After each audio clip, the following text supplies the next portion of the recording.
Hello, today we are going to do section 5.2, which is converting radians and degrees. So in trigonometry, we use two main units. Those units are going to be radians and degrees, and you can convert back and forth between the two.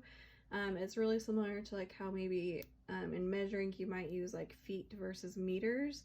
They're measuring the same thing, they're just different types of measurements. So radians and degrees measure the same kind of like angle, but they're just two different ways of doing that measurement. So we're going to start off by just doing some vocabulary that is really common with radians and degrees and trigonometry.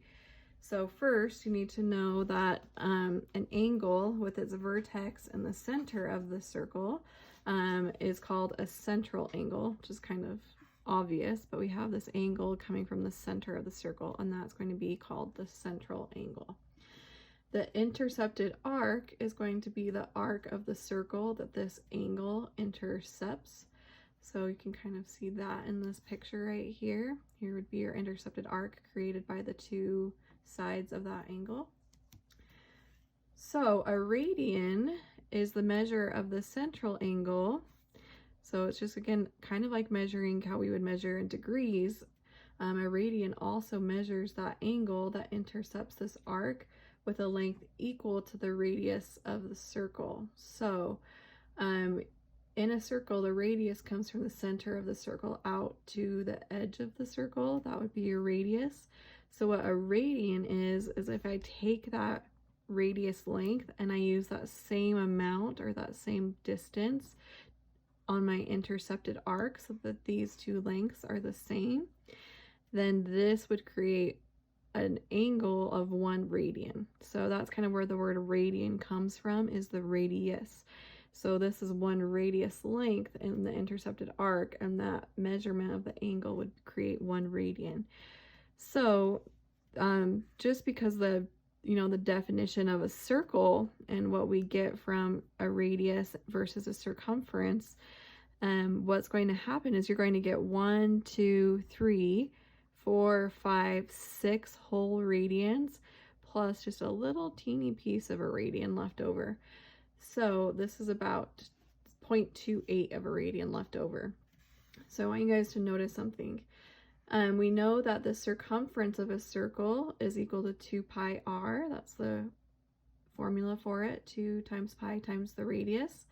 So if I take that equation, 2 pi r, and I divide it by the radius, so I'm breaking up my circumference into radii or radiuses, however you want to say it, then I can do my circumference broken into my radius length. I would get 2 pi of them, which, remember, 1 pi is equal to about 3.14. So 2 pi is equal to 6.28. That's what we got breaking this into our radii. 1, 2, 3, 4, 5, 6, and then 0.28 left over. So there are about 6.28, or exactly 2 pi radii going around the circle. So or exactly 2 pi radians. So a radian, much like an angle in degrees, is measuring the amount of rotation when you are in your circle. So from your initial side, which we always use our initial side going from the center of the circle out to the right like this. So it's measuring the amount of rotation from that initial side to wherever you're ending. And we call this ending side the terminal side. So this would be our initial side to our terminal side of our angle. And you're just measuring in radians versus degrees, but again, it's that same kind of measurement, just a different unit. So again, you can think of the initial side will always be on that bottom right, and the terminal side is wherever it's ending for that angle. But we also have what we call coterminal angles. Coterminal angles are angles with the same initial and terminal sides, but different measures. So they go in opposite directions. So I'm going to pull out some colored pencils here, because that will help a little bit. On this one, we have, here's our initial side, and here would be our terminal side. And this is going 2 pi thirds for the radians. But if we use the other direction but the same sides, here's my initial side still, and here's my ending side, but this time I'm going around this way, and I get 4 pi-thirds for my degree, or my radians. So these are what we call coterminal angles. They have the same initial and terminal sides, but they are just going in the opposite directions, which create different lengths or measurements. Also, notice that this is a negative 4 pi-thirds on that sign right there. Whenever we are going around our unit circle, or just a circle in general, creating these angles, the positive direction is always going to be going counterclockwise, and the negative direction is going to be going clockwise. So since this angle went clockwise, it's going to be a negative angle, and this angle went in the correct direction, or the positive direction, so we get a 2 pi-thirds. So whenever you see negative angles, like for example, we have a negative 11 pi-6 here, negative 4 pi-thirds, what that negative is really just saying is it's just the direction of the angles. That's really the only thing the negative means, because you can't really have a negative measurement. That doesn't make sense to have a negative, angle. So that negative is really just telling us which direction we're going around, or we're rotating. So today we're just going to practice going between radian and degrees. So to convert from a degree to a radian, we are going to multiply by this little formula right here. We have pi radians over 180 degrees. And then if I want to do the opposite, if I'm starting with radians and I want to convert to degrees, we're going to use this formula, 180 over pi radians. Notice these formulas are almost the exact same, but they are just flipped from one another. So the way I remember which one to use is whatever I'm starting with, I'm trying to get rid of, right? I'm trying to get rid of degrees if I want to go to radians. So I want the degrees to be down in the denominator. That way you can kind of think of them canceling out. If I want radians to go away and I want to be left with degrees, I want radians to be in the denominator. That way the radians cancel out.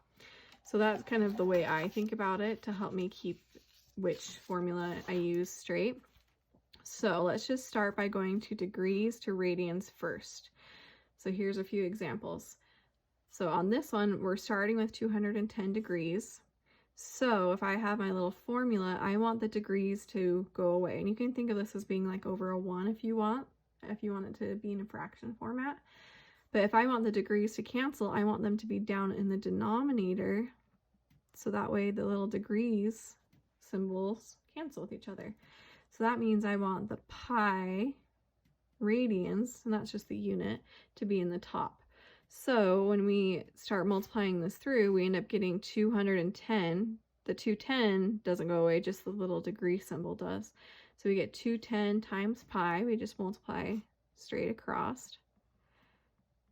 So we have 210 times pi radians, and then 1 times 180 is just 180. So we have this number here, 210 over 180, which we can reduce. So we, just like any fraction, we always want to reduce it. So first I can see the zeros cancel, so that's really like having 21 over 18. So if I want to reduce 21 over 18, I also know that 3 goes into both. So 21 divided by 3 is 7. And 18 divided by 3 is 6. And then I also have that pi left over in the top. And then the radians is just the unit. You don't need to necessarily write it in the fraction. It's just can go out here on the outside. So 210 degrees is the same as 7 pi/6 radians. That would be your answer. So let's try another one. Notice this one's a negative. Again, we can't actually have a negative measurement, so that is just saying if I was to have my circle or my angle, I would be rotating this way instead of rotating this way. But if I want to convert this to radians, again, we want the degrees to cancel, that little degree symbol. So that's going to go in the denominator. And you can put this over a 1 if you want, but you don't have to. And then we have the pi radians in the top. So the little degrees cancel, those units cancel. And we have negative 135 times pi over 1 times 180, which is just 180. So again, we need to reduce this. So if you don't know what goes into it, you can always use a calculator. But I know 5 would go into at least both of these. So if I take a 5 out of 135, I'm left with a negative 27. And if I do 180 and I take a 5 out of 180, I'm left with 36. But I know that that can reduce again, and there is still our pi on the top. Can you guys think of what number goes into 27 and 36? That'd be 9. So negative 27 divided by 9 is a negative 3, and 36 divided by 9 is 4. And we still have that little pi on the top. So and our unit is now in radians. So negative 135 degrees is the same as negative 3 pi fourths radians. And that would be your answer. Okay, let's do negative 570. So again, that negative is just a rotational way to say we're going this way around the unit circle rather than counterclockwise. So we're going to times it by pi radians over 180 degrees. So that way the degrees cancel. And if we just time straight across, you can think of this as being over a 1. So negative 570 times pi, we'll just have a negative 570 pi. And then 1 times 180 is 180. So again, I can cancel those zeros out, and we have 57 over 18. So I think 3 can go into both of those. 57 divided by 3 is 19. So we get a negative 19 pi on the top. And then 18 divided by 3 is 6. So we get a negative 19 pi over 6, and then radians is the unit. So that is converting from degrees to radians. Not too bad, right? Mostly just timesing and reducing your fractions. Now let's flip it. Let's start with radians and go to degrees. So if I want to get rid of my radians, I really want to get rid of that pi, because that's kind of the giveaway that we're in radians. So that means I want the pi to be in the denominator, that way they cancel with each other. So that means the 180 degrees is going to go on the top. So since I want my answer to be in degrees, I want that to be in the numerator, because that's what's going to stick around. So I see if I times it by that, the pi's cancel like I want them to. And then I'm left with 4 times 180. So if I multiply those, 4 times 180 is equal to 720 degrees. And then on the bottom, we just have that 3 left over since the pi canceled. So then we just can divide that. 720 divided by 3 is equal to 240 degrees. So I kind of think the going from radians to degrees is a little bit easier, because that pi goes away and you don't have to worry about it. Okay, here we have the negative pi 6. Again, that negative is just a rotational direction. It means we're going clockwise versus counterclockwise. So, I don't know why I put that equal sign there. We want to times it by 180 degrees in the top and then the pi in the bottom. That way the pi's cancel. And then in the top, we're left with the negative. Don't forget him. He didn't cancel. So we have the negative 180 degrees divided by 6, and 180 divided by 6, we're going to get a negative 30 degrees left over. Okay, so there's that one. And let's just do one more. So 5 pi fourths. Again, I want that pi to cancel so that I can get the correct unit. So the pi is going to go in the denominator. The 180 degrees goes in the top. So we get those pi's that go away. Then we get 5 times 180. So if I multiply those, we end up with 900 in the top, and we still have that 4 down in the bottom. So we can divide those. 900 divided by 4 is 225. And don't forget your little degree symbol, because that's our unit. So our answer is 225 degrees. So that is it for today. This is a nice lesson. You guys are probably like, wait, that's it? That's all we're doing? Converting between radians and degrees really isn't that bad. So enjoy your nice, easy day of homework. That's literally all you're going to be doing. So just keep in mind you have these two formulas. and make sure you're multiplying by the right one or it's not going to work out. So just make sure to keep those straight and you should be good. But as always, if you need any help, please reach out to me. Don't be afraid to.